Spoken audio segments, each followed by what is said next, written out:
in today's game, you go as far as your quarterback can take you. When you look at Rocco Becht, 26 starts, there's continuity. He's in the same system, same language. When you look at the tape, I think he doesn't play with any fear out there. I think he's calm and cool. He's very gritty. He's very tough. He's not afraid to attack the deep parts of the field. Could we have gone out there and thrown a bag at somebody who may have a higher ceiling? Sure. They're synonymous with the culture and the play. You kind of want to bring in stability, and I think Rocco does that. We got DeAnton Lynn. Have a defense now, man, that is getting rebuilt. What we're doing defensively from the portal standpoint, I really like it. Getting bigger up front can allow our athletes on the edge to go make plays. When you have this amount of players coming from a different program who may not be fully familiar with what does it mean to be a Penn State defender, how do you really make these guys understand the impact, understand the tradition, understand the culture of what it means? That's number one. Receiver room, we did get some guys out of the portal. Frankly, I don't even know if they were, from a production standpoint, what we even pulled from the portal last year. Is this going to be like a by committee type of thing? Do you think someone's going to emerge as a potential star?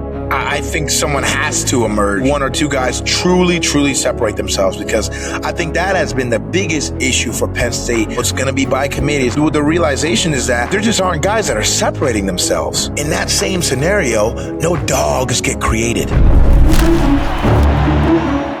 Quarterback sneak right side, touchdown, Penn State!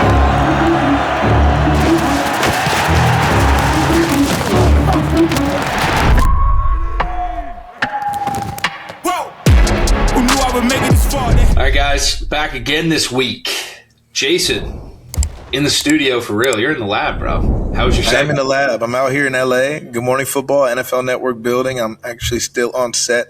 I just finished up the Good Morning Football show. We had a ton of free agency frenzy, a lot going on in the NFL these next couple of days as the league year is about to start. Got to hit a lot of stuff with Ian Rappaport and Tom Pelissero, as a lot of you guys may know, some of our NFL Network insiders.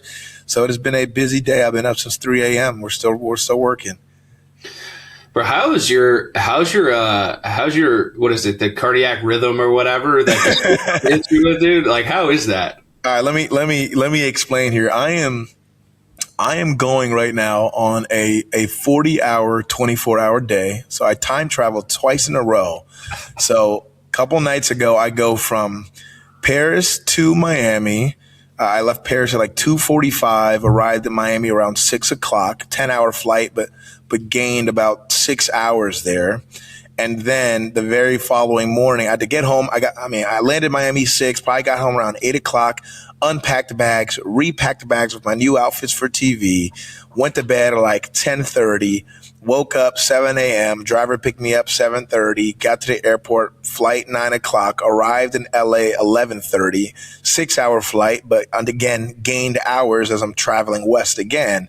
So I legitimately gained between 10 to 12 hours by time travel. So like I said, I'm working on like a 40-hour, 24-hour day right now. Probably the longest day in my legit 29 years of life. That's pretty impressive, folks. So in case you were wondering, that's time travel real. Yeah, bro, it's going to start affecting your golf game. You better watch out. You better watch out. I hope not. I might hit Top Golf later. Oh, jeez. Yeah, you got to get your reps in. That's awesome. Yep. But listen, man, we got a lot to jump into here. Really want to just take a big dive into spring ball. You know, obviously right around the corner, like that's the next talking point. There's been a lot of coverage on the team in terms of media days, the way people are talking, the injuries, like all that stuff. We've touched on some of that, but I really want to dive into it. You know, and for me, I think this is where all of the talk and thought processes start to become execution, right? Like the pads are getting strapped on, the cleats are getting laced up. Conceptual ideas become tangible once you hit that field and you're in between the lines. So I'm personally really excited for that because all this chattering noise doesn't really matter anymore.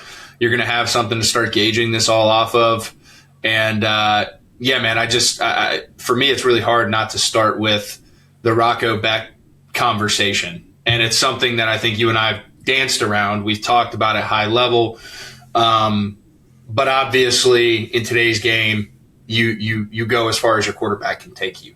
And I think it's a really interesting conversation, considering all of the previous knowledge with him playing for Matt, obviously at Iowa State. The transfer, he's one of the most tenured transfer. I think he has the most starts of any quarterback that hit the portal in college football. There's a lot of good, but I think that it's also important for us to talk about like what the potential blind spots could be. Yeah, I mean, I think when you look at Rocco Becht, who's coming in from Iowa State, like you mentioned, most starts any returning quarterback in college football, 26 starts. I think that's big. And I think what that brings is experience. I think that brings veteran leadership. I think that brings a standard of knowing what it's supposed to look like, how it's supposed to be done. It brings an example for the young guys, which I think is important in this transitionary period, with Matt Campbell coming in from Iowa State. And just the fact that, there's continuity in the fact that he's in the same system, same language, same lingo. There should not be much of a learning curve for him from that perspective. Now, yes, is there chemistry that needs to be built with receivers, with tight ends, with, the offensive line and the rest of the players around him, although some of them will be Iowa State teammates as well. But at the end of the day, there's going to be new players. There's going to be new guys he's got to learn. And as the quarterback, you're the leader. You have to set that standard and bringing guys together, making guys feel comfortable around you, and really just getting to know guys. Because as you know, and as I know, the teams that I thought were the best that I played on were the teams that were the closest. And I think with this transfer portal, that becomes a new challenge. And, how do you get guys to bond? How do you get guys to really get to know each other on a deeper level? Because the best teams are the teams who really care for the guy to the left and to the right. And in order to do that, you got to go through winter workouts. You got to show each other that you're going to lay it all on the line, that you're going to put your body on the line for the team, things of that nature. And, that's where the winter workout process starts. And then that obviously converges into spring ball and guys being able to go out there, get real reps, get trust and gain trust from the coaches and things of that nature. So it's all a process. It's all going to take time. Obviously, Rocco's coming off the injury as well. They're going to ease him into it. I think he'll be getting between 20 to 30 passes in, this week, and that'll all be important for the growth of this team. But there's still a hill to climb here. There's still a hill to climb. Yeah, I think that again, a lot of the good that you just named, and a lot of the stuff that I'm hearing, right, is all this kind of like intangible stuff with him, right? Like checks the boxes in a lot of ways. And I guess let's just try to bucketize this, right? Like let's go intangible positives are familiarity with the system, familiarity with a lot of the transfers that came in that are going to fill the gaps in those receiver rooms, the tight ends rooms, the running back room. He has that, right? Like the timing Absolutely. And all that stuff, like you change location, but that's there. You've worked with these guys now for 2-3 years. The timing is there. But the leadership, understanding the messaging, obviously the quarterback is kind of like the catalyst of the culture from the coach to the team, right? It's that like the liaison. It's the lightning rod, right? Yep. That lightning rod, and then everything else kind of spreads from there. So he's got all that, right? Now, like you said, rehabbing an injury, going to get eased in. It's February. We're going to get a lot of data points, open practices, all that stuff. We're going to see where everything's at. Ultimately, none of that really matters until August. But when you start looking at Rocco Becht and what he brings as a football player now, like let's take all the intangible stuff, like great, positive in the positive thing. What things from a football player standpoint, his tape, how he's executed, do you think bring the most value to this team with all of the things that are going on? Like you mentioned, personnel swaps, getting used to the Penn State guys. Like as a player, what are the things that we need to be looking at as it pertains to Rocco? Yeah, I think when you look at the tape, and this speaks to his experience, this is where the intangible becomes tangible. And you look at his experience, I think it's the lack of fear. I think he doesn't play with any fear out there. I think he's calm and cool. I think he handles adversity very well, very Trace-like from that standpoint. And he's very gritty. He's very tough. He makes plays happen. He's one of those guys who can turn a negative into a positive with the legs, with the athleticism. He has that element to his game as well. So there's a lot of positives to like about him, especially in a college style game, which I love that are even, higher than maybe Drew Allard and some of the things that Drew was able to do. So I love that aspect of him from the tangible elements of what I see in his game. And he's not afraid to launch that thing. He's not afraid to attack the deep parts of the field, which, if we're being honest, these last couple of years has been lacking in the Penn State offense. It really has. Yeah, the explosivity, the explosion has been a big thing. It's been a talking point. We had it, then we didn't have it, and then we couldn't have it again, then we got it back, and it's just too inconsistent. Agreed. I think the most valuable thing is the combination of everything you said. I think he's a war daddy. Obviously, the familiarity within the system. But I think the most valuable thing is the stability that he's going to create instantaneously in a very unstable environment that is college football today. And we're going to talk about some of that stuff, just the transfer portal. And it's always a great talking point. But, I think the stability that he brings in terms of the consistency of his play from an accuracy, placement, timing, understanding, ownership of the offense, that's the most valuable asset. Could we have gone out there and thrown a bag at somebody who may have a higher ceiling with more upside and raw talent and all that stuff? Sure.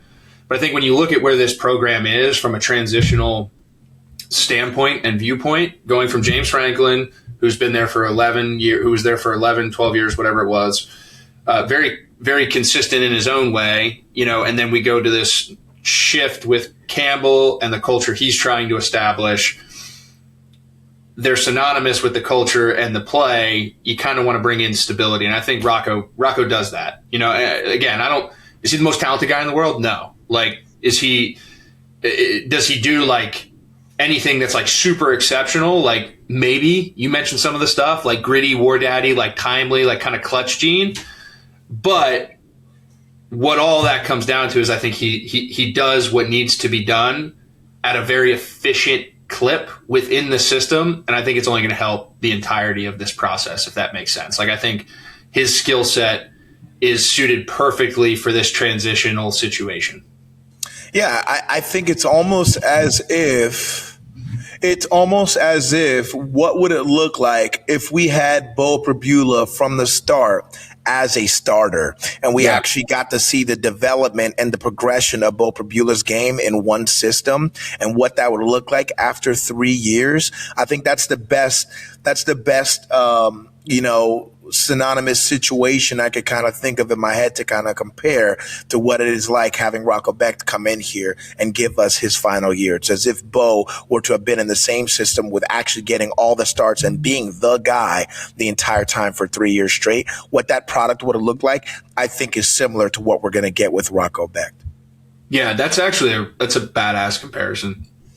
I love it. Bo was really fun, and I think they do have very similar skill sets when you look at them, very similar demeanors, very similar stature. But yeah, I think everything kind of starts there. When you talk about spring ball, and again, unfortunately with the injury, we're not going to really see high impact early. It'll be latter half. Who knows what the spring game's going to look like? You and I have talked about that. We beat that drum damn near dead. It's we might go out and run, 6 concepts out of 12 different formations and have fun, so there's not going to be a lot to gain from that either. It goes back to can we look clean? And I think that's going to be the ultimate test. Has he gotten back into the rhythm and the flow of things? But from there, I think the next biggest thing that you could argue, and we'll kind of bounce back to the offensive side of the ball for the last half of the segment. But from there, we got DeAnton Lynn, and we talked about him, the Letterman hire, all that stuff. But you have a defense now, man, that is getting rebuilt and repurposed from my perspective. The roster turnover, I think we're going to lose 17 of 22 starters as it turns out. However many guys hit the portal, I think it's 50 something in that realm. We lost 72 total players from our 2025 roster. 50 entered the portal. 17 to 22 starters aren't going to return. I think when you look at what we're doing defensively, From the portal standpoint, I really like it because we're changing the blueprint of the personnel. Does that make sense? Like, I really like what we're doing, getting bigger up front. We go out and get some big body guys for the middle of that offensive line, for the middle of that defensive line to hold down the interior of that front seven.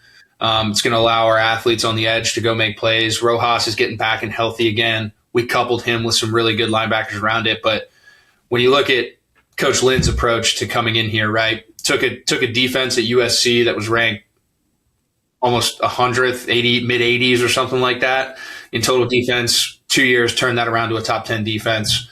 I think when you look at the talent, you're probably pulling from relatively similar pipelines. We didn't necessarily have that issue. We've always been consistently really good on defense. What's it look like for him heading into spring ball? I say all those data points to ask, like, a lot of things going on.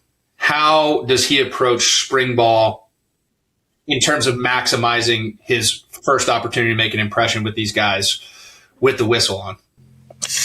Yeah, I mean, we're talking DeAnton, right? Yeah. Yeah, I mean,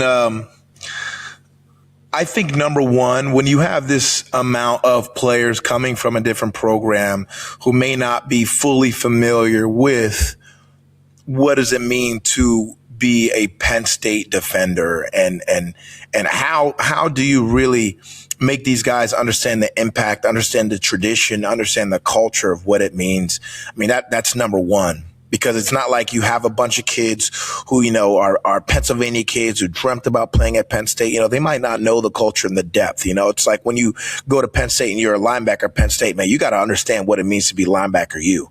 You got to understand what it means to hold that torch, to leave it better than you found it, to be ready to pass it on, and to put your contribution so you can say that you left it better than when you found it. So that's number one, with this spring. Obviously, it's the install. It's, making them understand the defense, the mechanics, seeing what you got and things of that nature. But I think number one, it's the trust in the players that they feel like their coach is going to put them in best position to be successful, which I'm not sure was 100% established with Jim Knowles when I look at the defense and what they did last year. And then two, just understanding the depth and the culture and the tradition of it. And I think there's a motivational factor with that for every single guy in that defensive room to want to be the best version of themselves so they can uphold that culture. And I think you start there, and that's where you bring the best out of guys first. And then as the spring gets along, you start to develop roles. You start to get to know, what you really have, what you're going to be able to do. What is the identity of the defense going to be, and things of that nature. Not that the roster's a bit more set, but I think you have to start there if you're DeAnton Lynn. I think you got to start there. Yeah, he's got obviously a great understanding of that. When you look at this, though, what are some of the challenges that you see with the current structure? And I'll start. Like, the first one I think is going to be depth. We talked about this a few weeks ago. And I said, I think our like 45 could play with anybody, like our first 45. But I mean, I've been in that situation where experienced depth is an issue, and it presents a lot of challenges. And you got to get lucky, man. You got to have a lot of load management. 2 or 3 injuries in the wrong spot. Hell, we watched that happen this year. You know what I mean? So linebacker position, absolutely. When you think about it, we've bolstered some of those, or at least on paper bolstered some of those. But I think depth's going to be one of the bigger things. And how spring ball gets. It's very physical. It's very challenging. It's very demanding. Typically, you have so much time to recover before training camp, and games are a little bit longer down the line. So you usually toe that line of physicality and challenging your players a little bit more in spring ball. But when you have that depth issue, that's always kind of that little monster on your shoulder every time you go in and evaluate, and you wake up the next morning and you're talking to the trainers and this guy, they're all in for treatment. And you're like, damn, maybe we should peel this back a little bit. I think depth management is going to be an issue, or a potential issue heading into this spring cycle for him in terms of developing and establishing all of those things you talked about, the identity, the foundational principles of who they're going to be on defense. Do you got anything else, or do you want to add on that? Yeah, I mean, well, I think before you even tackle depth, I mean, you're looking at 17 of 22 starters who are no longer there. So I think the hard part about Lynn's job here is that not only are you trying to establish depth, but you're trying to figure out who are your starters going to be, who's going to be your dogs. And for me, just based on the philosophy of how a football team works and how it kind of goes, I think it's hard to develop leaders and know who your leaders are when you don't really even know who your starters truly are. Because as you know, normally you have guys who are returning, guys with that experience who you know are kind of penciled in and this, that, and third. When you don't even have that and it's an open competition damn near at every single position, that figuring out the leaders part, it kind of gets kicked, that can gets kicked down the road kind of further, because you got an open competition. You're giving everybody a fair chance at the beginning. It's going to be more equal reps than what a normal, typical spring ball would look like for guys, because you're still establishing who is going to be our guys, who can we trust, who can play in this system. That's my system if you're Lynn. And you have to do that first before you can really start to delegate and kind of, have those little nuances in practice where it starts to become clear that, okay, this is a guy who's going to step up and be a leader for us. This is a guy who's going to be bringing in the huddle every single time, or, you know what I mean? Those little nuances that you, at the end of the day, you need as a football team. You need guys to follow, guys who are going to be those example setters, guys who know in the back of their head that they are those guys. And I think when you start in this kind of situation where everybody's kind of starting brand new and fresh, it's hard to develop that leadership aspect. And that leadership aspect was lacking for us last year. So I think that may be the biggest challenge for DeAnton Lynn, is figuring out those starters and to figure out who your dogs and your leaders are that you can depend on from that perspective. Because that energy, that's what ends up injecting into the rest of the team, that message from coach to player and then player to the rest of the players. So that is going to be a big challenge for them moving forward right now, I think. Yeah, the other thing that I think about too that's really interesting, and I want to get your take on it, and maybe even like from a player's perspective, like if you like this current scenario, but you got two new systems being installed at a completely new place. It's spring ball. Nothing's really established. It's kind of the Wild West when you think about it. The challenges that brings in as it pertains to like getting really good looks in spring ball and really valuable reps, right? Like the offense is still trying to figure things out. Usually the defense starts a little bit ahead of the offense naturally in every scenario when you start talking about it, and the offense slowly catches up. But like this thing doesn't even have like a baseline, man. Like there's no floor, even the framing and the infrastructure. We're still in like the blueprint series or stage of this build out here. Like as a player, like some players obviously I think are going to look at that as, wow, great opportunity, like ample opportunity in chaos. I think other players are going to kind of be a little bit more freaked out by that, right? Because they need a little bit more of that consistency and they need things established. As a coach, how do you handle that, right? When you're trying to get really good looks, you're trying to get really valuable reps, you're going good versus good, but this is almost going to be like, damn, this is going to be like the blue-white game every time they roll out there on the practice field. Yeah, I think that's the hardest part about this situation. I think in the best case scenario, you would love to think that it becomes this big, iron sharpens iron type of situation where every single day is truly grueling and, you end up being better for it at every position. But at the same time, there are some negative externalities that could also come for it. There could end up being maybe some early favoritism towards certain players that, maybe make great impressions in the beginning, but are not consistent throughout spring ball. And it's like that's going to be the biggest thing, is like, who's going to be the most consistent? And that answer might not always be who's the most talented. That question might not be whoever makes the biggest plays. But who on a daily basis from practice 1 to practice 22 or whatever many the practices, 28, whatever it is, who from practice 1 to practice 28 can you trust? And wherever that average line in terms of how well they play through each and every play, wherever that average line, whoever's average are the highest Those have to be the guys.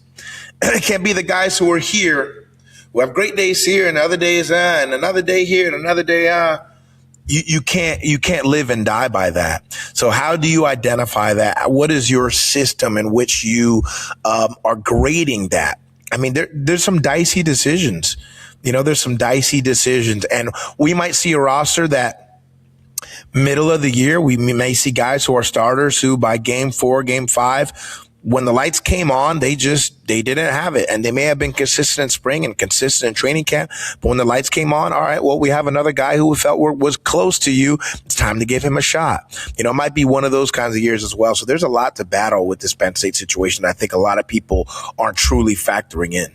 Yeah, and I guess now that I think about it, I kind of talking backwards here, but I mean, Rocco and the offense should have a step ahead. Now, again, Rocco's kind of limited early on in this spring cycle from participation because of the injury, but you would think that the offense would have a little bit more. And maybe that's something that bodes well for Coach Lynn in terms of how he's going to figure out who, what, when, where, why. There could be a little bit more consistency on the offensive side for him.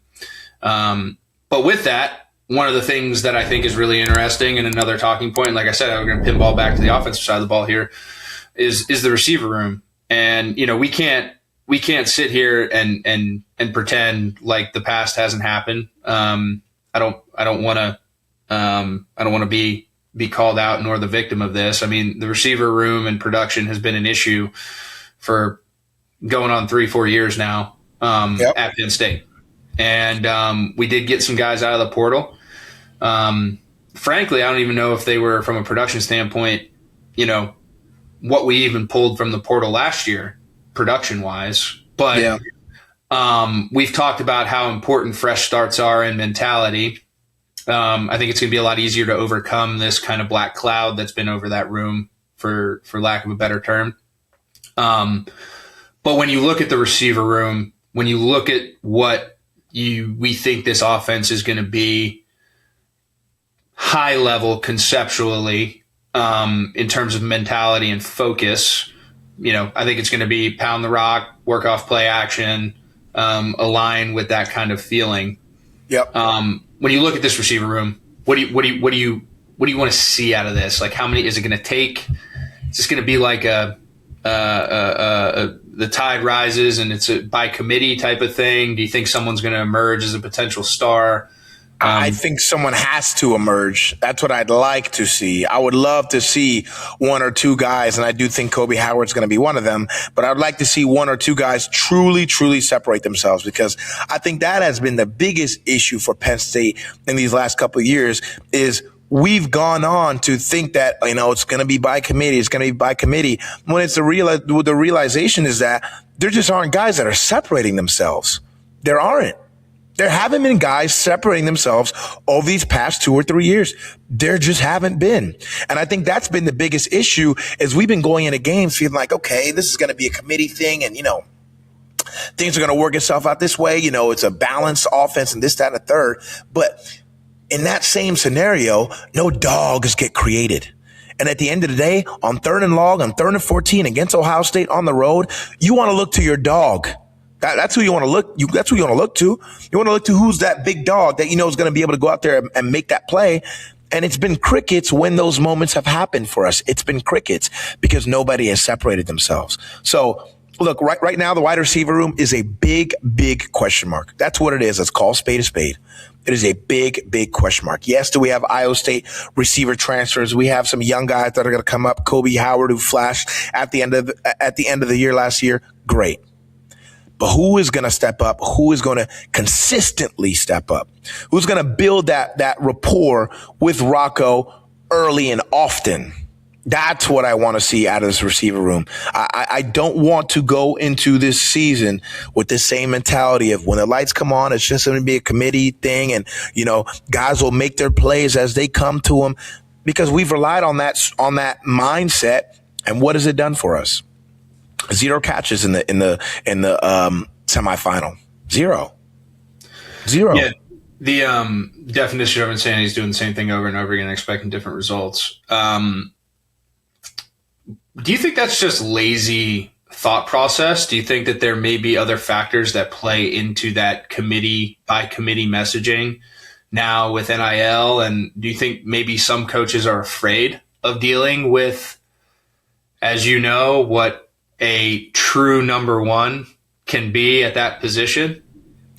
Yeah, I mean, I think part of it is a little bit political. I think part of it was a bit political when it came to Coach Franklin and when he was there, and maybe the way, NIL was being spent and things of that nature. And, when Terry came in, some of those things got corrected. Kobe Howard did play. Katron did take on the number one role. Andrew Rappelé did get his reps increased, because those are the guys who earned those reps. And those are the guys who were showing in practice every single day that they deserved them. And we need to get back to that mindset and that culture of, look, at the end of the day, just like the league, it's a production-based business. And we don't give a shit if we spent $1 million on you. We don't give a shit if we spent $500,000 on you. If you ain't out there and you ain't getting it done, we don't care. And that has to be the mentality. It has to be the best players play. It has to be the guys who have the best habits, who show us each and every single day that they can be trusted in these moments, are the guys we are putting in those positions. That's what it's got to be. And it starts there before we get to anything else. Then the true competition can happen. And then the results can hold true from what happens from those results day in and day out from these practices. So in that room, we've got a long way to go and a lot of development to do before we open on September 5th or whatever day it is. That's just the truth. Yeah, you bring up Rocco. I think him being able to come in, give these guys opportunity, right? We talked about his consistency within the system. I think he's definitely gonna give them ample opportunity for somebody to step up and be that guy and take advantage of that. And I think, frankly, I think some of that black cloud subsequently over the course of the past few years kind of bled into the quarterback room too, where they were trying so hard to pull those guys out of that funk that it affected how they played and approached things as it pertained to throwing the football to certain guys, when they did it, how they did it. It almost felt forced, like they were trying to force them into the game plan, as opposed to that whomever that guy is going and forcing themselves into the game plan. Tyler Warren forced himself into the game plan. I don't think we've really had a guy do that at the receiver room. They're going to have a guy who's going to be consistent and give them ample opportunity. And to your point, we need somebody to do that. And I think it comes from 4 or 5 guys really being a tangible option. And then the cream always rises to the top, right? Absolutely. Absolutely. And we need it desperately. That's it. But at the end of the day, if you're a wide receiver in that room, you should be foaming at the mouth. You should be happy as hell, because all the opportunity in the world is there for you to go and take. Now that holds true. And the reality is, the guys who are the real dogs, they invite that. They're asking for that. They're loving that. They're licking their chops at that. They're not looking around like hoping like, oh, I hope today's my day, or I hope this and I hope that. Now they go out there and they go take it. And at the end of the day, that's a mentality as a wide receiver that you should have. That ball's in the air. There's a 50-50 ball in that deep ball. That ball's mine. I'm going to go take it. It ain't 50-50. It's 80-20. It's 100-0. It's mine when that ball's in the air, So, that's how you develop. That's how you build the mindset of these guys. And I hope they're able to take that and they're able to run with it, because there's ample opportunity in that room for guys to step up. No doubt, brother. I think that's the biggest one. Those and to kind of put a bow on this thing, man, like I think those are the 3 most glaring things that we should be paying attention to heading into the spring ball with this team, right? Some things don't change. Some things stay consistent. I'm just really curious to see the overall evolution and how they chop wood and carry water every day. Like it's going to and how they tangibilize all of this conceptual culture talk and I want to see it all come to life. You know what I mean? I want to see everything come to life. So I think it's gonna be great. And with that, let's shift over. National college football coverage, news, whatever you want to call it. I will throw this out there. We lost Coach Holtz for whatever that's worth. National champion, developer of men. It's always tough to see a figure like that in the college football space no longer be with us. So our condolences from the pocket here out to the Holtz family. Heck of a guy.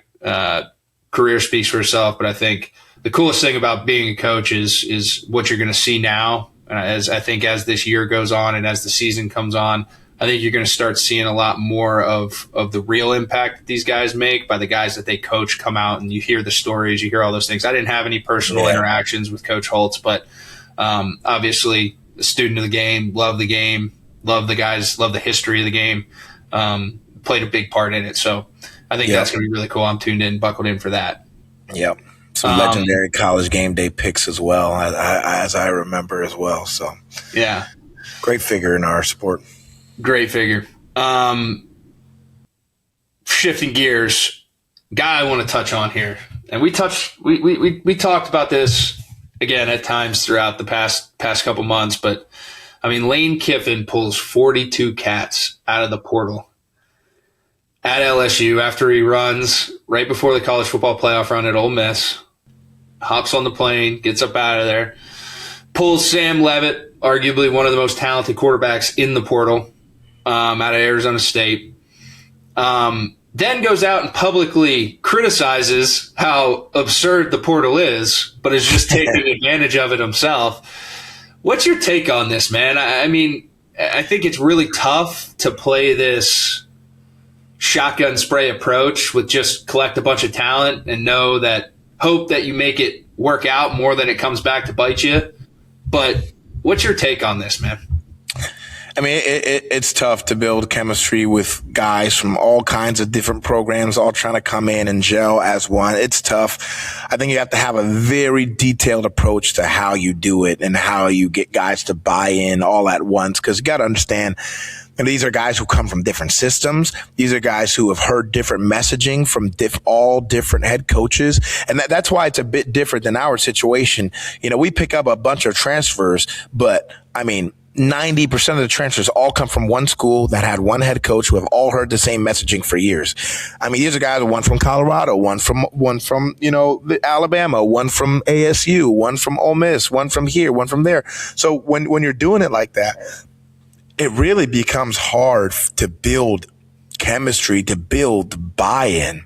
I think that's what makes it really tough. And it's like, I understand Lane, because this is tough on all of the coaches to deal with this, to have to recruit your own players and have to watch out for tampering and this, that, and the third, while at the same time being the same guys who are trying to take advantage of the system while the system is still the system.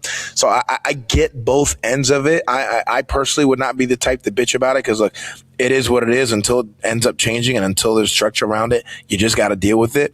And you can't be the one talking out of both sides of your mouth. But I get it.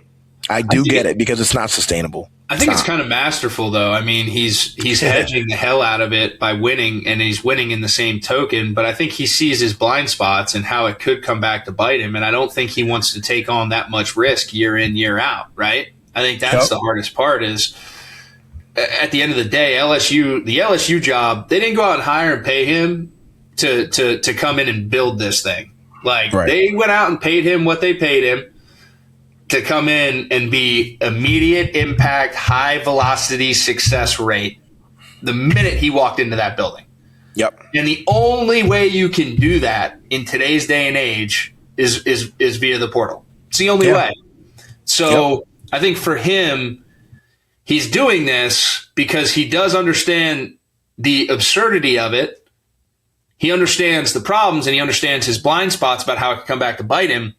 And he would prefer it be, I think, a ground-up build, because that is one thing I will say. I think when you watch Lane Kiffin's career, he's matured beyond his years recently as a human being. Now, some might argue that this move kind of is reverting back to his old habits, but at the end of the day, I think that he has really, really developed as a human being. I think he's developed as a man. I think he's developed as a football coach. And he's really, really good at that. That's one thing he's always been good at, but I think he's even gotten better at connecting. So I think the cool part is I think he's going to take this challenge head on. I do want to see LSU back, highly competitive, year in, year out. I thought they were kind of like a fringe SEC team under Kelly. Always had the talent, but just weren't quite there. Yeah. I think them being a consistent powerhouse in the SEC is really good for that conference. And right now, I think Lane, this is the only way he can do it. But I would say I don't know if there's many other coaches who could take this task head on and probably come out the other side just fine. I agree. Look, you got 40 transfers that you need to integrate as one unit and not 40 individuals at the end of the day. I think one thing that I think Lane could really help himself is to fully be yourself and be okay with it. I feel like Lane Kiffin is the kind of guy who looks at himself like, if I make this move, if I do this, I'm an asshole. But it's like, that's what you're going to do. So be the asshole, but be transparent in the fact that you're that. And I think you gain the respect of the players a lot more being that and being like, look, I don't know how much I'm going to give you. I don't know if it's going to be 1 year. I don't know if it's going to be 3 years. But what I know is we got a task at hand, and I can promise you 1,000% that I'm sitting here in this office. I'm going home late nights every single day, game planning and making sure that right now I'm putting you guys in the best position to go out there, win, and be successful. I ain't here to promise you. I ain't here to tell you I'm going to be here forever and then I want to retire as, LSU's longest tenured coach or any of that. But what I can promise you is that this year, this team has an expiration date. And I want that expiration date to end on the night of the national championship. And I think if he took that approach, I genuinely feel like he would have a lot more players' respect because with his track record, which at the end of the day he's built, with his track record, I don't feel like there's any excuse as to why he should still be living in a world where when he does leave and things do happen and things fall through in the ways that they have in the past for him, that players should be coming out and being like, this guy's an a-hole. You know what I mean? Like that shouldn't be a world that he's living in at all anymore because at the end of the day, that's who he is. And that's okay. And we need to normalize like that. That is okay. If I'm David Montgomery in the league and I'm playing for the Detroit Lions and Jahmyr Gibbs is coming up, hey, I'm going to sit here. I'm going to be the best teammate that I can, but I'm not going to hide the fact that I think I can be the lead back and I think that the team would be in a better position if we were. That is okay. That's being a competitor. That's wanting the best for yourself and that's having selfish goals. And it's okay to have those goals for yourself and to have individual goals for yourself. Because at the end of the day, if you didn't have those individual goals, you'd never be where you were to begin with. But you can't constantly be at this inner fight with yourself from a morality standpoint that now it's affecting, your relationships with your players on a deep level. That you can't have. Yeah. I will say, I think you don't make this move leaving Ole Miss because I think he was on trajectory to be able to compete for a national championship at Ole Miss. I don't know if it was able to be sustained to the level it would be had he done the same thing at LSU, if that makes sense. So, yeah. It does. I don't think this is the last stop. I think he's at I think he's at the pinnacle, right? Like the only next thing is like he goes back to the NFL and wants to take a run at that, right? Yeah. But I don't even think the NFL's got the money to incentivize him to do that anytime soon, right now. So I don't really think that's an issue for Lane. I do wish that would have been the statement and the sentiment to your point from Jump Street with him. From the beginning. It's just like LSU's not knocking Ole Miss, but I mean, let's be honest. Like LSU is a top LSU's LSU. Top 10, top 15 blue blood program. Like when you mention it. So a lot of advantages in terms of his recruiting footprint there. So yeah, but to that point though, he hammers the portal. We're going to this whole thing, and now, one of your guys you like to bring up on every episode here is Donald Trump with the NIL executive order and him talking about this, and they're talking about college football commission and roundtables and all this stuff. Spill the beans, Bubba. Where are you with this? Do you think that it is going to take governmental intervention to fix NIL and the transfer portal? At this point in time, the NCAA is a joke of an organization, if you ask me. So, yeah, there is very much so a possibility that it'll take a governmental intervention. But I think that the political theater of this round table, and coaches like Nick Saban, who have been paying players under the table since day one, which we all know is the case, and having this sentiment of, oh, we've forgotten about the education and we've forgotten about this and that. Like, man, come on. I just think it's a bunch of people who are mad that the players have finally flipped the script. And I'm not saying that this environment is a good environment for the sport. It's not, but the reality is the NCAA for so long took advantage of players, took in billions of dollars with the players never getting a piece of the pie, that what should have been an environment that got created for players to just be able to get paid for autograph signing, be able to get sponsorships for companies, be able to do commercials and some advertisements here and there, has now become a pay-to-play environment where the players have completely flipped the script and now hold so much of the leverage, and in some cases, like we've seen this year and in the transfer portal, have held some colleges at gunpoint almost, and have said, look, this is what it's going to be if you want me to play. You want me to play in this bowl game, or you want this to happen, then hey, we need more money, or I need more money. And that's unfortunate for the game. But when you look at the NCAA's track record and how long players have been taken advantage of, can you really blame the players? Can you really? And I think that's the part that sucks when I look at all the discourses. So many of the players are being blamed. They're like, oh, new generation of players and this and that. Nah, a new generation of players saw and watched so many players get screwed over, so many guys not go to the NFL and not have to show for it, not have a single freaking penny to show for it to take care of their families, that now they're looking at it as like, hey, I'm going to make sure I'm getting taken care of right now, because I don't know what tomorrow looks like. And I know damn well that if I don't get the money now, ain't nobody going to care about me when the time comes where I'm struggling. So I'm not going to struggle. So that's the environment that got built. So the NCAA, they can't be mad. These guys who were in the position to make these decisions, who messed it all up, they can't be mad. You created this. That's the reality. Yeah, and I mean, the other thing is when you look at it, they're talking about setting up a structure in which players don't have representation. So is this even contractual engagement, or are they just going to cut the line of NIL, name, image, and likeness off the field money and try to remove, on the field money, which is going to be tough with the Supreme Court and their rulings in terms of how they delineated revenue share. So it is a mess. I think it's a power struggle. Because of the chaos in which it was rolled out in to begin with.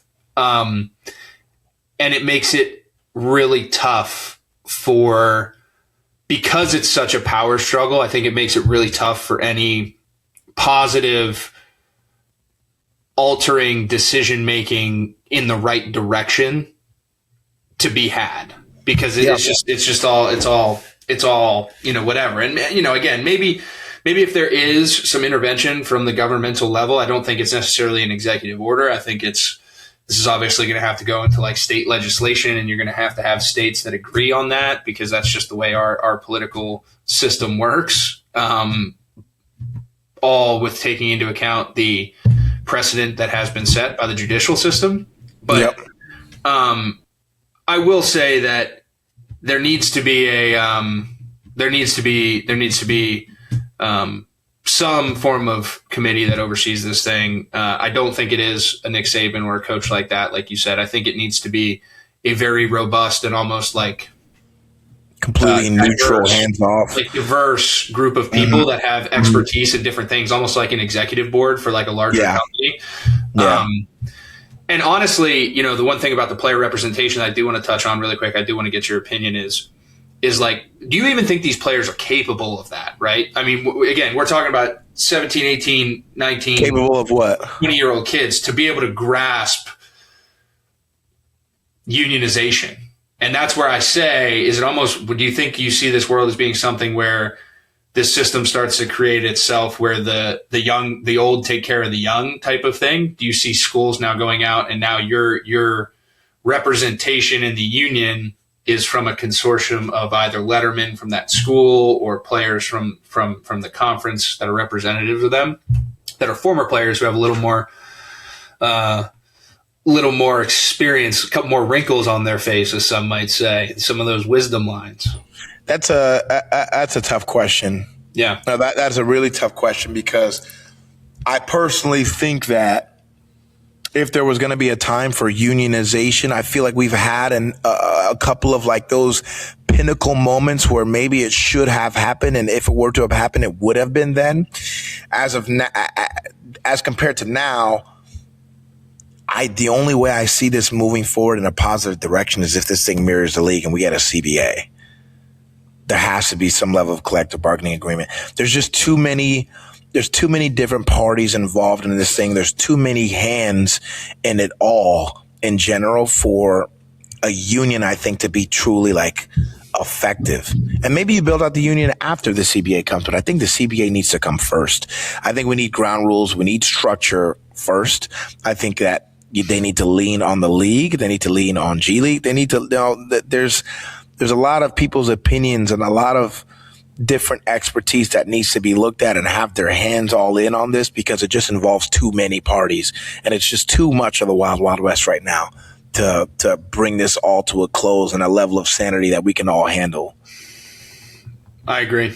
Yeah. That's good. That's the discourse, though, Jay. I appreciate you hopping on from the lab. Have fun out there out west. As always, make sure you guys are locking in to State Media. Subscribe if you like what's going on. We always appreciate the support. Subscribe to The Pocket. Jay and I will be on here chopping it up as always. But appreciate you guys, and we'll catch you next week. Yes, sir.